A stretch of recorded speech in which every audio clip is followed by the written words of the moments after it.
Heard the same story from some top Democrats twice in a week now, as they argue that having fewer Americans working is a good thing.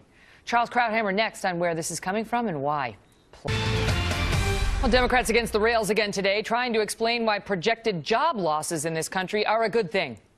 Earlier this week, the nonpartisan CBO, Congressional Budget Office, said Obamacare will lead to about 2 million fewer people being in the workforce, and the White House said this is great. Then yesterday, the CBO announced that the president's proposal to raise the minimum wage in this country to $10.10 an hour will cost about 500,000 jobs, maybe as many as 1 million in 2016, and they're attempting to dismiss that. Dr. Charles Krauthammer is a Fox News contributor and author of the book Things That Matter. Charles, so it's either good news, like don't worry, it's good they're leaving the workforce voluntarily, or in the case of the CBO today saying, you know, raising the minimum wage is going to cost between 500,000 and 1 million jobs.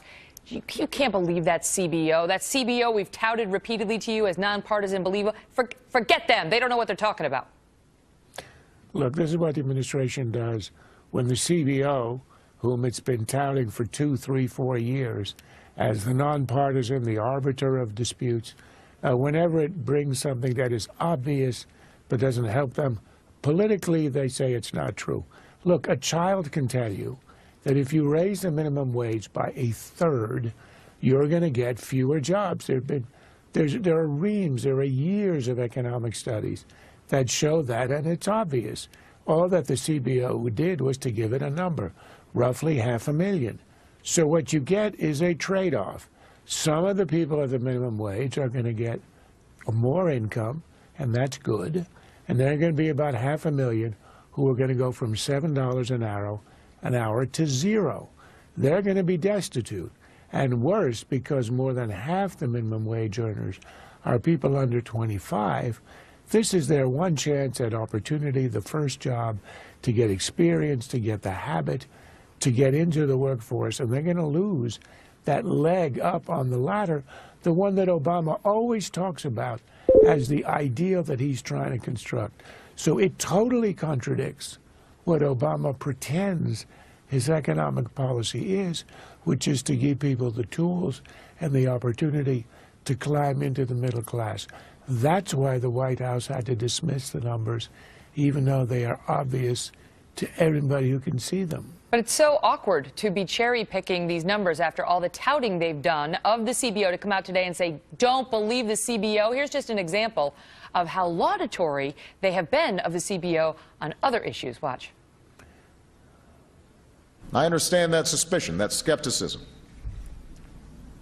But the nonpartisan congressional watchdogs at the CBO estimate, and I'm going to smile for this, I think you all noticed in the CBO, or I hope you did, the CBO report yesterday.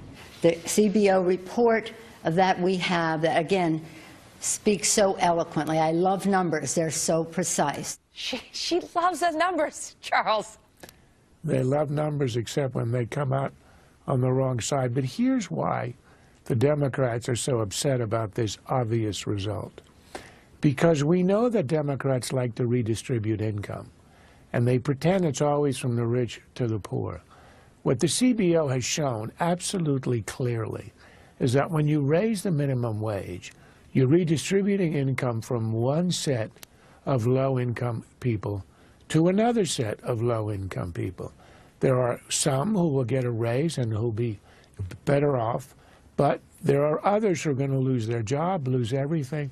As I said, going to go from $7 an hour to nothing, going to lose their opportunity. And the irony is that the winners get a marginal advantage, but for the losers, it's devastation. And you don't really think about this administration as sort of robbing the people it says it really wants to help. And that's why they have to run away from these numbers. They maintain other studies have backed them up that this will not happen. They point to an example in New Jersey.